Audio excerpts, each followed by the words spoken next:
Hi there, this is Tracy, and today I want to talk to you about financial abuse and the many misunderstandings about financial abuse.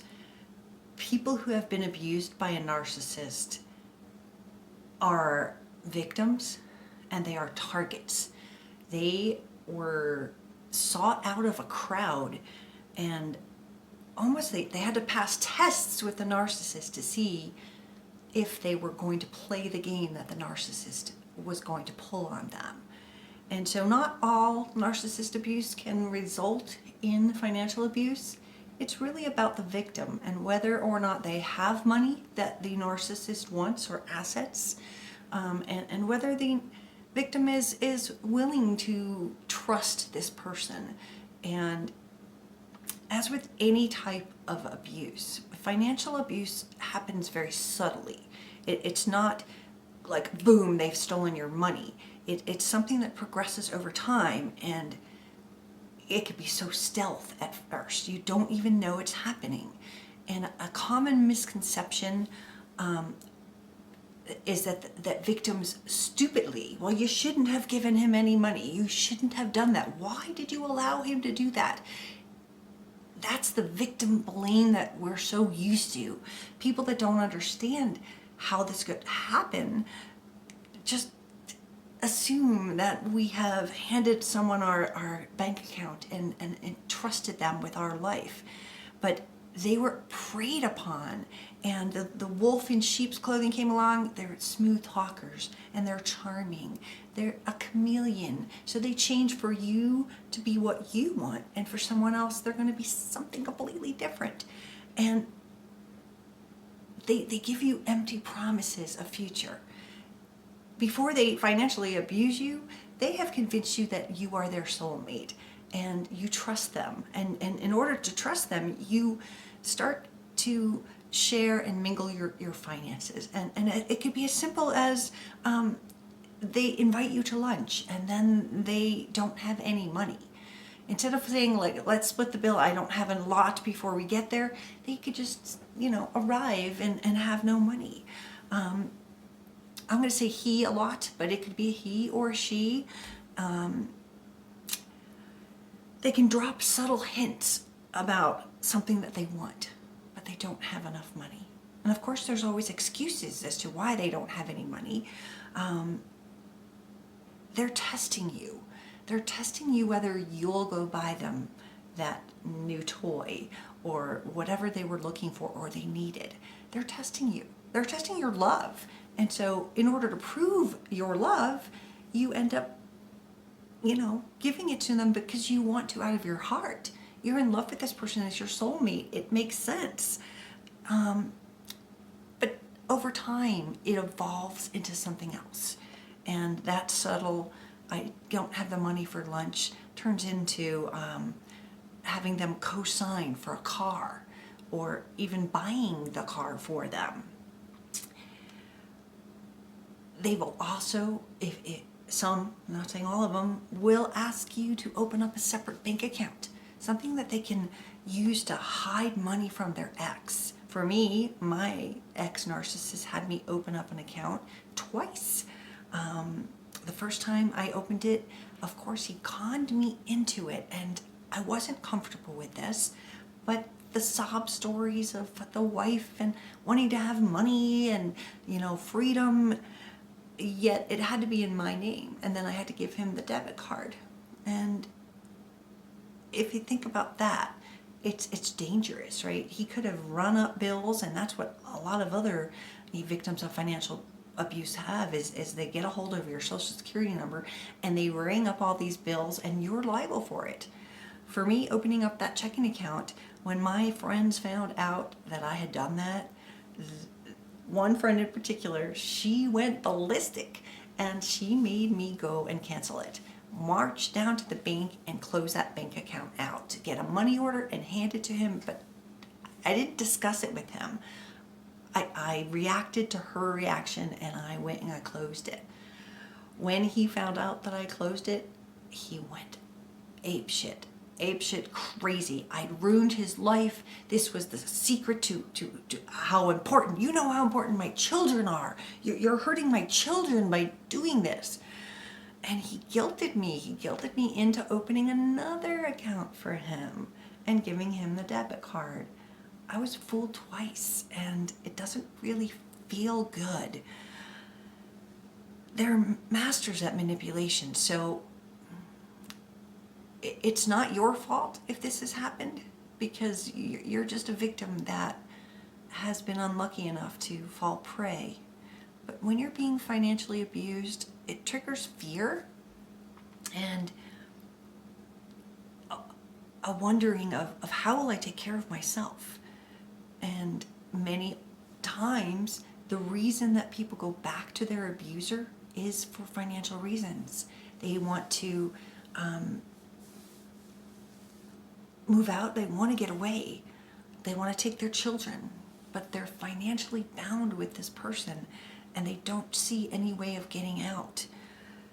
Victims often feel shame, and the fact that they've been fooled, it's embarrassing. So you just don't want people to know that, and therefore you don't get the help that you need and you suffer alone. Anxiety is a big one, because now you've got to fix your credit, and you just put in your mind, okay, I won't be able to get a house now, or I can't do this, or maybe I can't provide for my children. It can go so deep, and victims are paralyzed by fear. They don't know what to do, and they get so scared that they just freeze up. It's very common. One thing that they can do is to guilt you into prove your devotion, that if you loved me, then you would do this for me. And it makes you feel bad because you love this person. And when they start to talk like that, you start to question yourself. And their goal is to take financial control of you. Another place. I mean, they've got control here, they've got control there, and now they are predators. They are con men and women, and they will steal your life savings and leave you in ruins. Other things that they can do are forbidding the victim to work or sabotaging their job. Very often I hear stories of the narcissist going into their place of employment and creating a ruckus and making it hard for you to keep your job, or have you lose your job right there. If someone's controlling the way your money is spent, then you are being abused. If you're given an allowance and not allowed to access your own money, then you are being abused. If they make banking decisions, if you're married to them and they make banking decisions without even talking to you, then you're being abused. Some victims are actually forced to write bad checks, which ruins their credit. But it's almost, it is an abuser, and they can run up large amount of debt. And if they refuse to work, that's a really big one. Lots of people keep telling me that, you know, when they met their narcissist, they had a good job, seemingly at least, and then they decided they weren't going to work anymore, and therefore you became the sole provider for your family, and they are going to just continue to take that money from you. They ruin your credit score, and they can file false insurance claims. This is a big one. They are con artists, and they will scam you. If you've been married to a narcissist and you're divorcing them, they could definitely refuse to pay support, refuse to pay child support, and they also like to hide assets and not disclose everything about themselves. When I was getting a divorce from 2X, you had to fill out this financial paper of your expenses, and he had $2,000 a month for magazines. Seriously. That is just to show that, hopefully the judge realized that nobody could read $2,000 worth of magazines a month, but they're going to try everything they can to get more on their side than on your side. So, when you're filling out those financial documents, really look theirs over. And I ended up having to go through all of our bills and all of our credit cards for the last year or two to write down how many magazine subscriptions. Well, it was like $200 in a year. So, I don't know. I've got some ideas here to talk to you about how I was financially abused, and I didn't even realize how I was financially abused, but these are common to other people, and I'm just going to share them with you. When I was at the height of my career working back in Connecticut, he had me quit my job and he moved me across the country. Now, this is also isolation, right? Isolation from my family, my friends, and here was my career, right? So he's moved me 2,000 miles away from anything that I know. And because he was the knight in shining armor and we had a lot less expenses when we moved here and he had a good job, he didn't want me to work. And while that seemed like a nice thing, it didn't hold me down. I couldn't not work. I have so much to give and so much to share that I started my own business, but he belittled it. Him and his family belittled it and thought that, it's so nice that she's got her own little business, but they treated me as though it was a hobby. And that's financially abusing me, not enabling me or encouraging me to be the person that I am today. By having someone put you down, it definitely belittles you and makes you unable to be yourself, unable to do what you know you can do. You need your person, your other person, to be your biggest supporter. So I was financially dependent on him. And when they pulled it out from under me and then sent me to some career counselor thing during the divorce to prove that I could make what I made when I was back in Connecticut, that was just financially abusing me. From the moment I met my second husband, I was told, as well as he, not to save for retirement and not to save for my son's college that was coming up. His family was very wealthy, and they told us to enjoy our money and not worry about it because they had plenty of money and they were going to pay for my child to go to school, and my husband was going to inherit millions when his parents died. So don't save. I don't know why I listened, because in the end he was gone and I had no money saved for college and I have no money saved for retirement. So that was financially abusing me. I should have been able to have the right to do it. I should have done it on the side. I should have just snuck it and I would have been in a much better place. But I believed I was married forever. I believed I was going to be there. And it wasn't good. Something that happened to me was that they bought me, my ex-in-laws and ex-husband. I wanted nothing from their family. I always said that. I always meant it. I didn't think that their money was our money. And I thought it was kind of like wimpy of him to believe that he should rely on his parents' money or wait till they die to get money. That's just crazy. They would take us on extravagant, crazy $100,000 vacations, and I didn't like going. It was an uncomfortable feeling to be taking their money. And you asked me why I'm putting this part in about financially abuse when they were buying me a fancy vacation, was that they were trying to buy me. There were conditions. There were things that I had to do in order to be rewarded for this vacation. And part of it was in the false self that they presented to a segment of their family. I had to pretend that they were poor. I had to lie about the fact that I'd been on this vacation. I had to not post anything on Facebook that relatives could find. And one time I did post something and I was like shattered that the family had a meeting, called me in and like yelled and screamed at me that I had ruined their life because I made a post at an airport in Buenos Aires. Really? I ruined their life? Well, they were living this fake life, this like pretend world that, you know, it's not my job to hide it. You're taking me somewhere, I'm going to be honest. But when you live with people in your life that are liars and you get trapped into this lie, you know, it's crazy making. And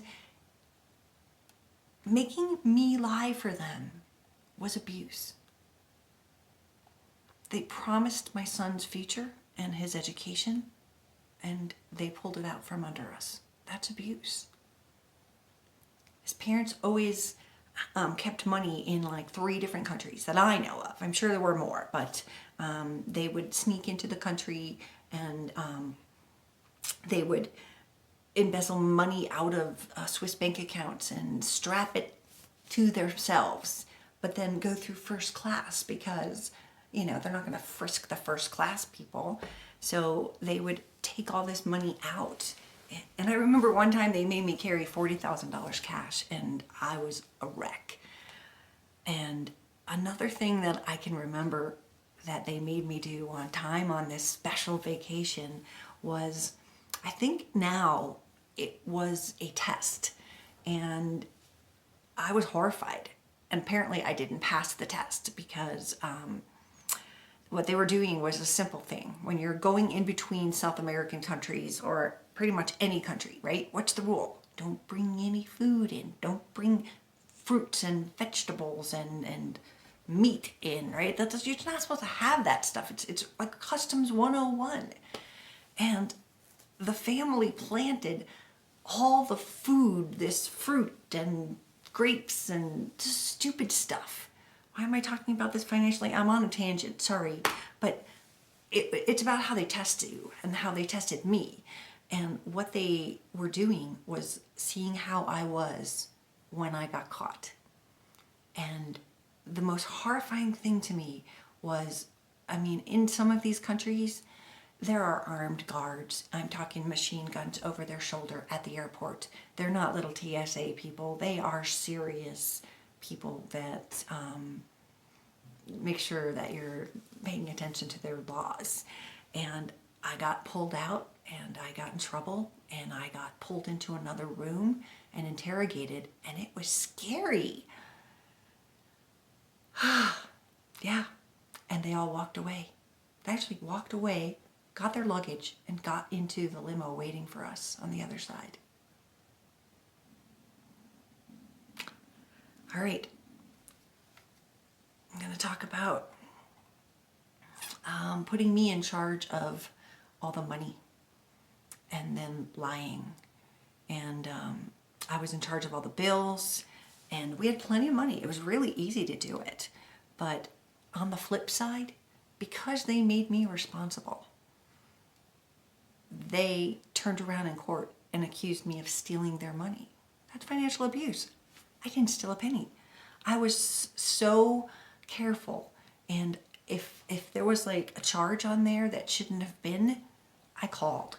I was really responsible. And this typical kind of behavior is the narcissist deflecting what they're doing onto you.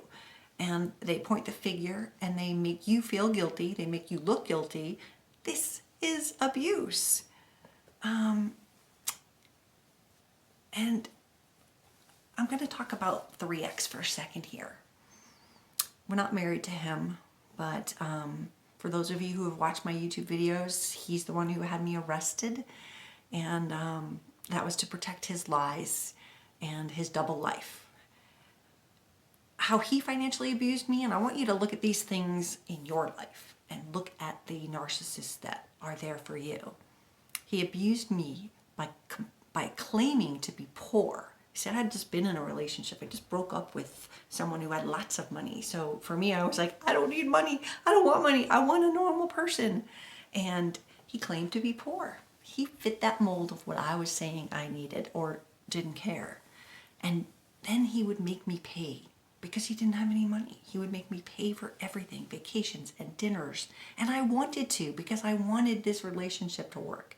I was in love with him. He knew it, and he played that up, and he would make me pay for everything. This is the one that made me open the bank accounts. In the end, I found out that he was making, $300,000. Yet he borrowed money from me. He also conned me out of my belongings. He conned me out of my son's Xbox and about 100 games because he couldn't afford one. And in the end, he took that and he took all the games and he traded them in, and he kept the Xbox, but he bought another one so that he and his son could be playing on different floors. And he blamed all of his financial trouble on his ex-wife and the IRS. And then he claimed that this is financial abuse too. He claimed that he couldn't pay for a nanny when he would go away on business trips. And so he would make me, or I wanted to, I guess, he made me, but take care of his kid. To me, it was something that proved to me that he trusted me, that he loved me enough to have me watch his kid. But he could have afforded that nanny. And I believe that he had me watch his kid, certainly when the other woman would come into town, and he would take her to a hotel. Here I am paying for everything, and he takes her to a hotel.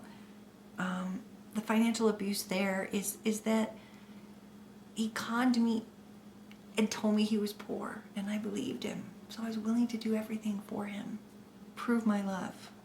Why didn't I see these as red flags? Why didn't I see this as financial abuse? If someone is a narcissist, or that you're breaking up with that you might suspect is a narcissist, I want you to remember that they might know your passwords. They might know your credit cards. Call your credit card companies and ask them to change the number. Call your bank. Make sure that you reset all your passwords and make sure that your credit is intact. You can get a credit report free every single year from Equifax and all of those credit card companies. All of those credit reporting companies will give you one free credit report. Check it. Make sure that they didn't run up and take out credit cards in your name. It's really important. And hide all your documents. Make sure they don't have access to your social security number and your birth certificates, insurance cards, loan information, whatever you can do, your car title. Just take it and get it off-site. Put it in a safe deposit box. Put it at your best friend or your mother's house. Just make sure that you're protecting yourself. The impact of financial abuse is long-term, and in the short term, it can actually mean you have somewhere to live or not live. And without assets, the survivors are often unable to obtain credit and housing.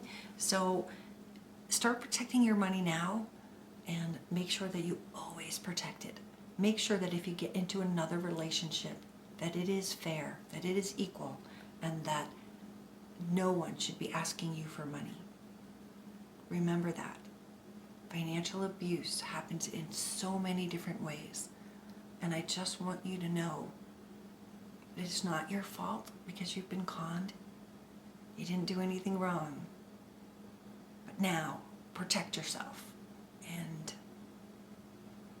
make sure that they don't have any access to your money. Cut that tie as soon as you can. This is Tracy, and that's all I got. Have a great day.